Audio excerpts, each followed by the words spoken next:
الحمد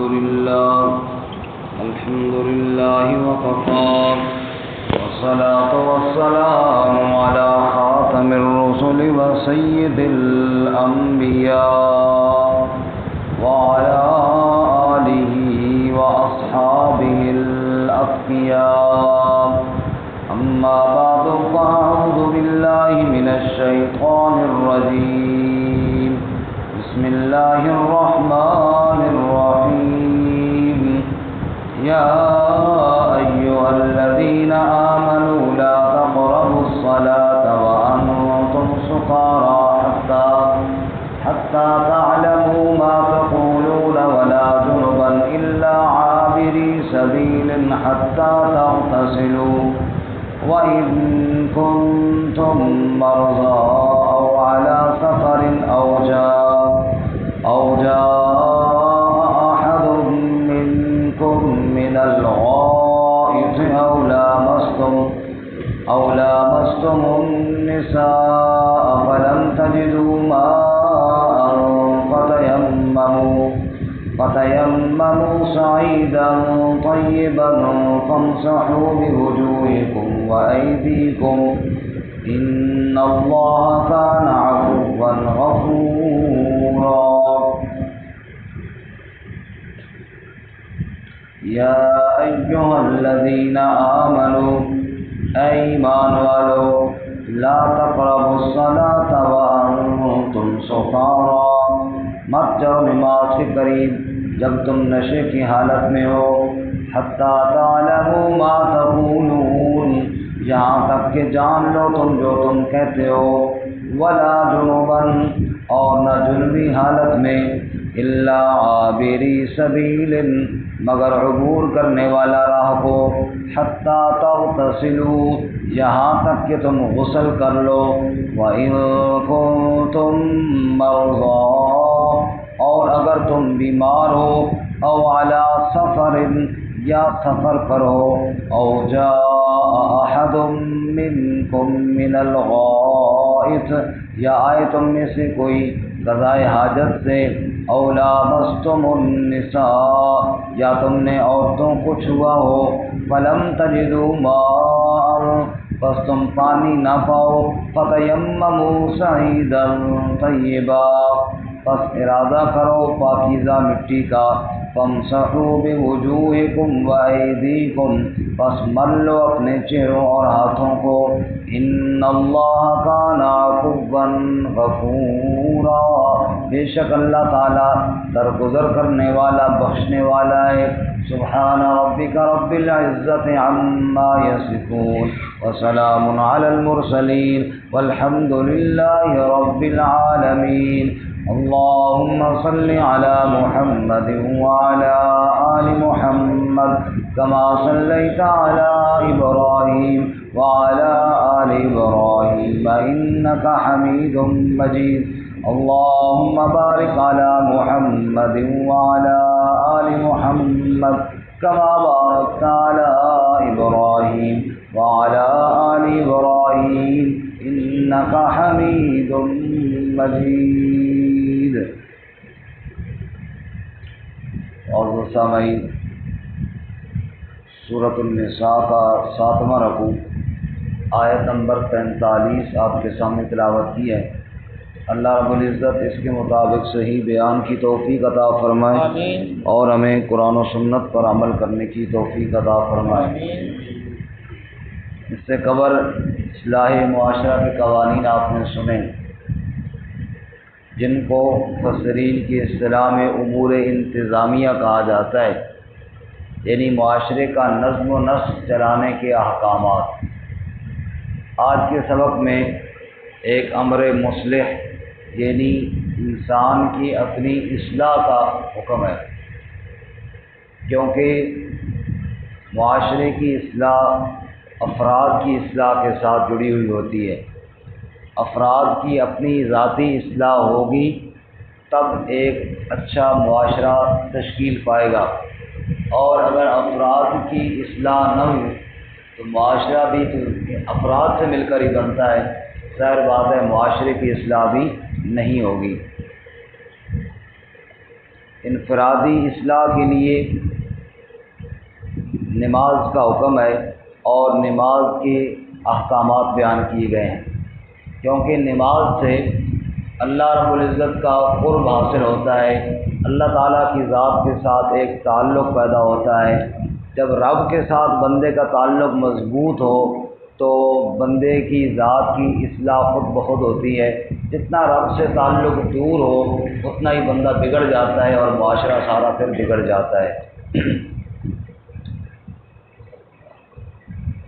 اس لیے آپ نے بڑی مشہور حدیث ہے، کئی بار میں نے بھی عرض کیا، آپ نے سنا ہوا ہوگا کہ رسول اللہ صلی اللہ علیہ وسلم نے ارشاد فرمایا کہ جب نماز کی صفیں ہوں تو آپس میں مل کر کھڑے ہو، خلا نہ چھوڑو، کہیں دلوں میں خلا پیدا نہ ہو جائے، اور صفوں کو ٹیڑھا نہ کرو، صفوں کو سیدھا رکھو، کہیں تمہارے دل ٹیڑھے نہ ہو جائیں۔ تو نماز کے اندر دلوں کا جڑنا، نماز میں دلوں کا قریب ہونا، یہ گویا کہ نماز کے قائم کرنے میں شامل ہے۔ ایسے ہی معاشرے کی اصلاح ہوتی ہے، خصوصاً وہ نماز جو جماعت کے ساتھ ادا کی جائے، روزانہ مسلمان آپس میں ملیں۔ آپ صلی اللہ علیہ وسلم نے ارشاد فرمایا، مسلمان جب صفوں میں کھڑے ہو جائیں تو کندھے نرم رکھیں اپنے بھائیوں کے لیے۔ مثلا کسی نے کہا بھائی تھوڑا ادھر ہو جاؤ ادھر ہو جاؤ، تو اس میں کوئی بندے کو آر محسوس نہیں ہونی چاہیے۔ تو یہ چھوٹے چھوٹے معاملات جو ہیں یہ دلوں کو جوڑنے کا ذریعہ ہوتے ہیں، آپس میں ساتھ مل کر روزانہ حال حوال معلوم ہوتے ہیں۔ تو اس طرح ایک منظم اور پرامن معاشرہ تشکیل پاتا ہے۔ اس کے ساتھ ساتھ دوسرا مسئلہ آپ نے پہلے سنا ہے کہ شراب کی حرمت تدریجاً نازل ہوئی ہے۔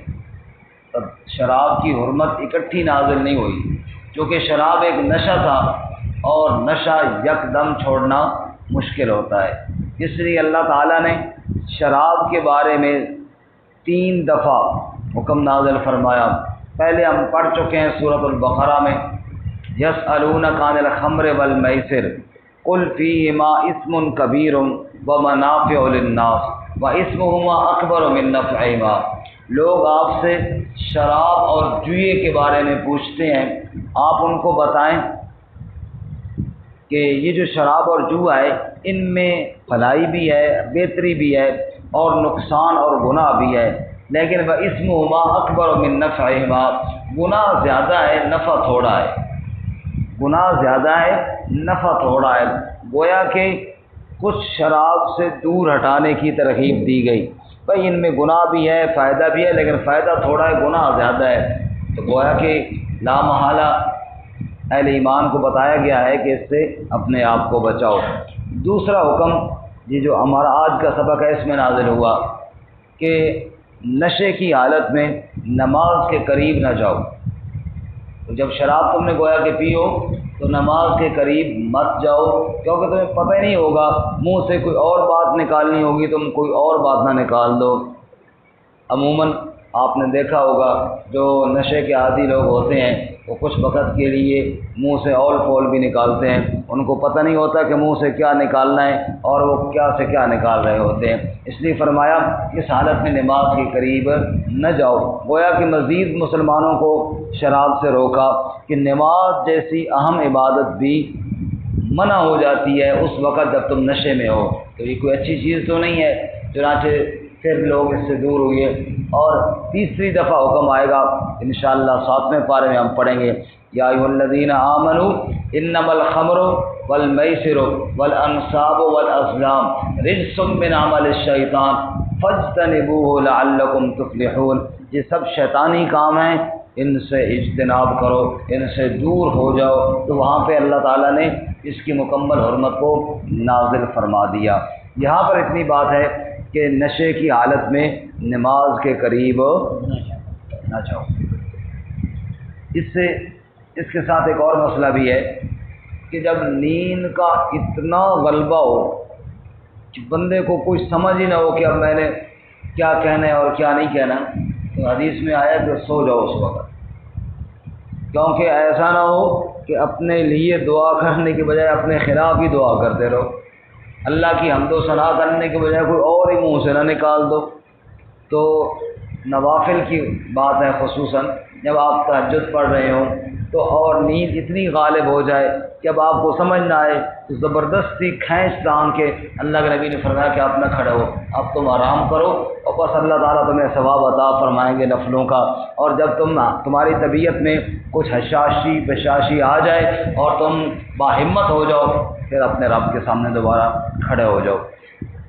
برکت نماز سے بڑھ کر انسان کی اصلاح والا اور عمل کوئی نہیں ہے، اور نماز کے لیے ضروری ہے کہ انسان اپنے اللہ تعالیٰ کے سامنے جب کھڑا ہو تو یوں کھڑا ہو کہ میں اللہ کے سامنے کھڑا ہوں، اس کو پتہ ہو میں مالک کے سامنے کھڑا ہوں۔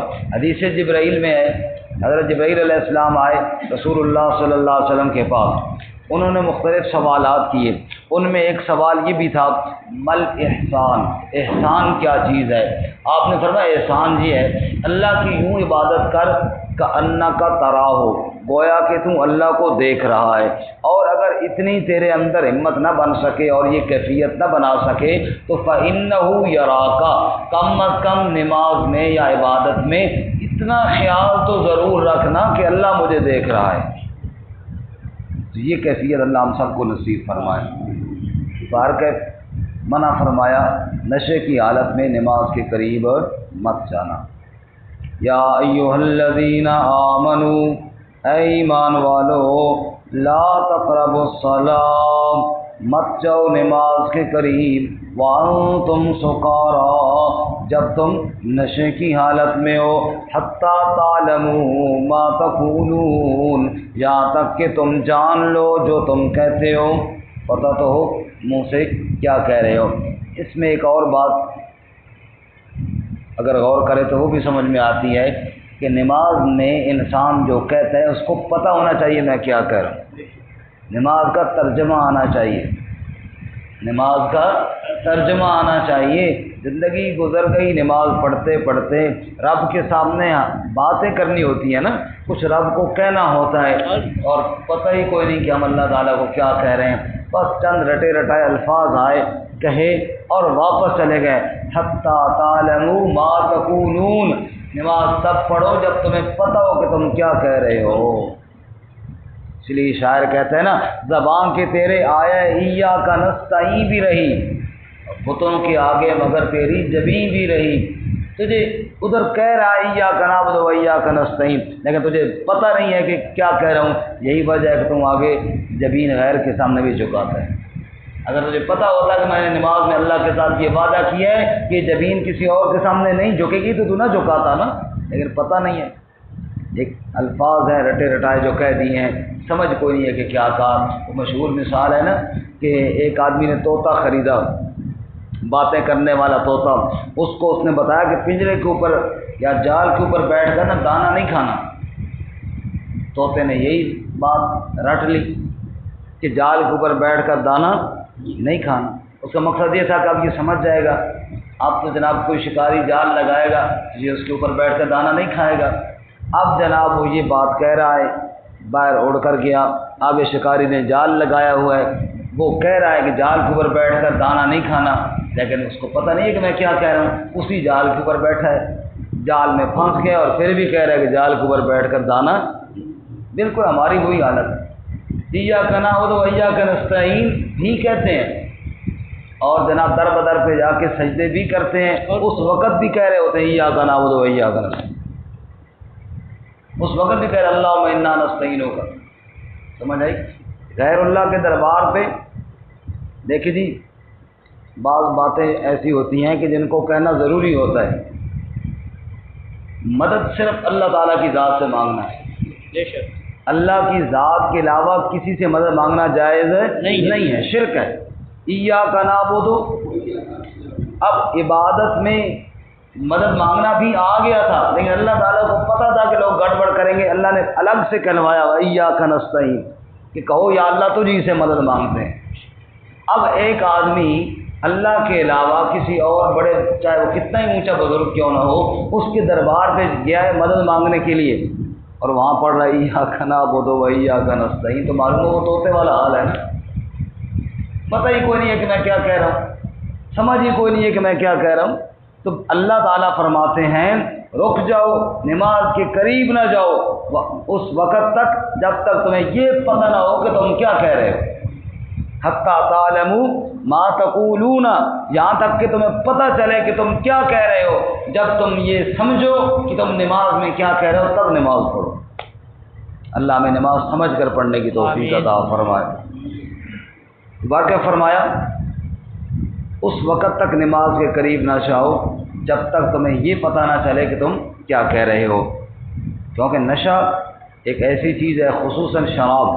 رسول اللہ صلی اللہ علیہ وسلم فرمایا لعن اللہ الخمر، اللہ تعالیٰ نے شراب پر لعنت کی ہے، اس کے پینے والے پر لعنت کی ہے، فرمایا اس کے پلانے والے پر لعنت کی ہے، اس کو تیار کرنے والے پر، نچوڑنے والے پر لعنت کی ہے، اس کو اٹھا کر وہ گاڑی جو لے کر جاتی ہے مارکیٹ تک اس گاڑی والے پر، اس کو اٹھانے والے پر لعنت کی ہے، اس کو بیچنے والے پر لعنت کی ہے، اس کو خریدنے والے پر لعنت کی ہے، جس کے لیے کوئی خرید کر لے گئے اس پر اللہ تعالیٰ نے لعنت فرمائی ہے۔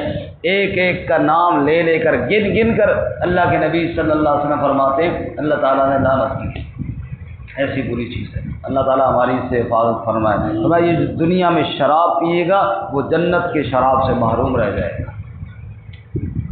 فرمایا اس وقت تک نماز کے قریب نہ جاؤ جب تک تم نشے میں ہو، حتی تعلموا ما تقولون ولا جنبا، اور جنبی حالت میں بھی تم نماز کے قریب نہ جاؤ۔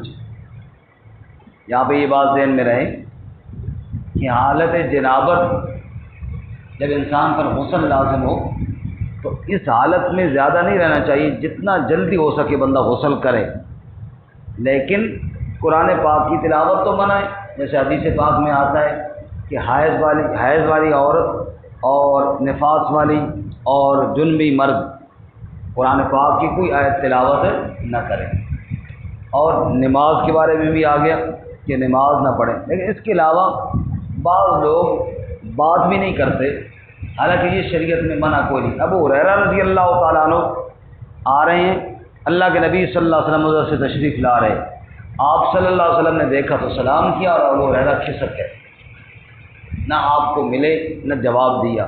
کچھ دیر کے بعد واپس آئے، آپ نے کہا ابو ہریرہ تو عجیب بندہ ہے بھائی، تجھے سلام کیا اور تو نے نہ سلام کا جواب دیا نہ ملا اور بھاگ گیا۔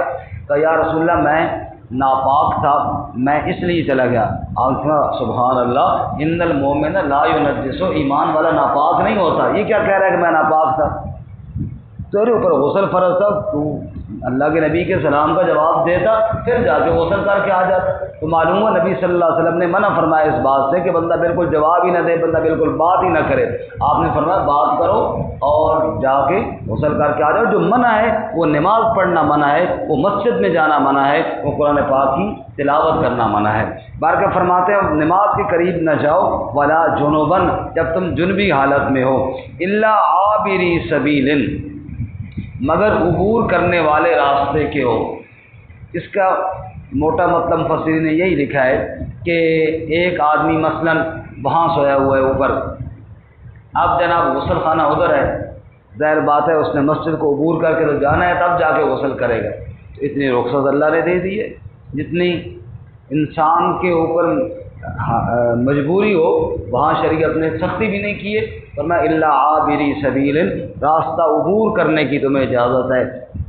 بعض ساتھیوں کو ہم نے یہ بھی دیکھا، وہ بیچارے ساتھی میں اب کہیں مثلا کوئی مسجد میں سویا ہے، معتکف ہے یا کوئی جماعت کے ساتھ آیا ہوا ہے، تو بعض ساتھی بہت تکلف میں پھر پڑ جاتے ہیں، او ہو اب غسل کرنا پڑ گئے، تو اب غسل خانے تک کیسے جاؤں جی، نیچے پاؤں نہیں رکھنا۔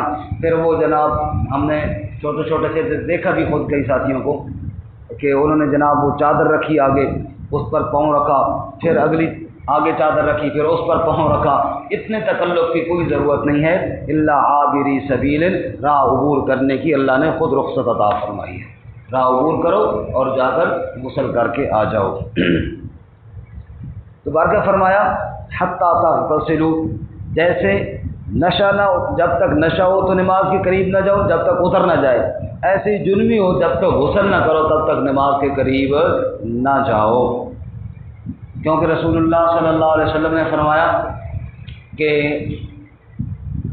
اس وقت تک نماز اللہ قبول نہیں کرتے جب تک طہارت نہ ہو یعنی بغیر غسل کے بغیر وضو کے نماز قبول نہیں ہوتی۔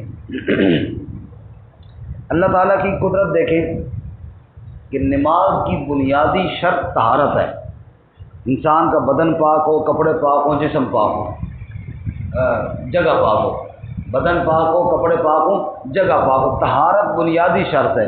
اس ایک شرط پہ آپ اگر غور کریں نا، ہم نے دیکھا اور خود عمل بھی ہے کہ جب ہم جاتے ہیں نا بازار میں یا کیچڑ وغیرہ ہو گلیوں میں، تو کتنا انسان اپنے آپ کو بچاتا ہے اور اتنی احتیاط نمازی بندہ کرتا ہے، بے نمازی آدمی نہیں کرتا۔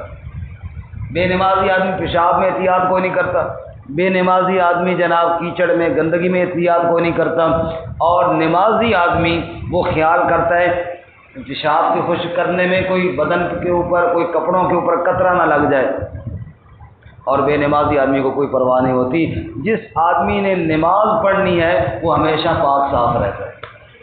اس سے آپ اندازہ کریں کتنا اہم فرض ہے کہ اللہ تعالیٰ نے انسانوں کو پاک صاف رکھنے کے لیے بنیادی شرائط یہ قرار دی ہیں۔ اور پھر کئی لوگ وہ جن ہو گئے اور فلاں ہو گیا اور یہ ہو گیا، اکثر ناپاک رہنے کی وجہ سے ایسے معاملات ہوتے ہیں، اکثر ناپاک رہنے کی وجہ سے ایسے معاملات ہو جاتے ہیں، فلاں ہو گیا اور یہ ہو گیا اور وہ ہو گیا جی۔ تو جب تک انسان پاک رہے گا اور اپنے آپ کو پاک رکھے گا اس وقت تک ان چیزوں سے اللہ تعالیٰ اس کی حفاظت فرمائیں گے۔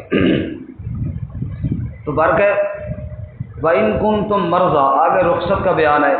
ایک آدمی مریض ہے اور جناب مسافر ہے اور پانی نہیں ملتا، تو چاہے اس کے اوپر غسل فرض ہے، چاہے اس نے وضو کرنا ہے، لیکن پانی نہیں ملتا، یا مریض ہے پانی استعمال کرتا ہے تو بیمار ہو جاتا ہے، تو اب اس کو شریعت نے رخصت دی ہے کہ وہ وضو اور غسل کی جگہ پر تیمم کر لے۔ کیا کر لے جی؟ تیمم کر لے۔ فرمایا وَإِن كُنتُم مَرْضَىٰ، اور اگر تم مریض ہو، او علی سفر، یا تم سفر پر ہو، او جاء احد منکم من الغائط، یا تم میں سے کوئی قضاء حاجت سے آیا اور بیمار ہے۔ سفر پہ مراد یہ ہے کہ پانی نہیں ملتا، یہ مطلب نہیں ہے کہ کہیں سفر پہ جاؤ اور بس تیمم شروع کر دو، مطلب یہ ہے کہ پانی تمہیں نہ ملے۔ او لامستم النساء، یا تم نے عورتوں کو چھوا ہو، یعنی ہم بستری کی ہو تب، یا قضاء حاجت سے آؤ تب۔ فلم تجدوا ماء، پس تم پانی نہ پاؤ تو فتیمموا صعیدا طیبا، ارادہ کر لو پاکیزہ مٹی کا۔ رسول اللہ صلی اللہ علیہ وسلم نے ارشاد فرمایا، مجھے اللہ تعالیٰ نے جو خاص چیزیں عطا فرمائی ہیں جو باقی نبیوں کو نہیں دی، ان میں یہ نصرت بالرعب، اللہ نے روب کے ذریعے میری مدد فرمائی ہے۔ میرا مخالف ایک مہینے کی مسافت پر ابھی مجھ سے دور ہوتا ہے، اسی وقت سے اس کے دل پر میرا روب طاری ہو جاتا ہے۔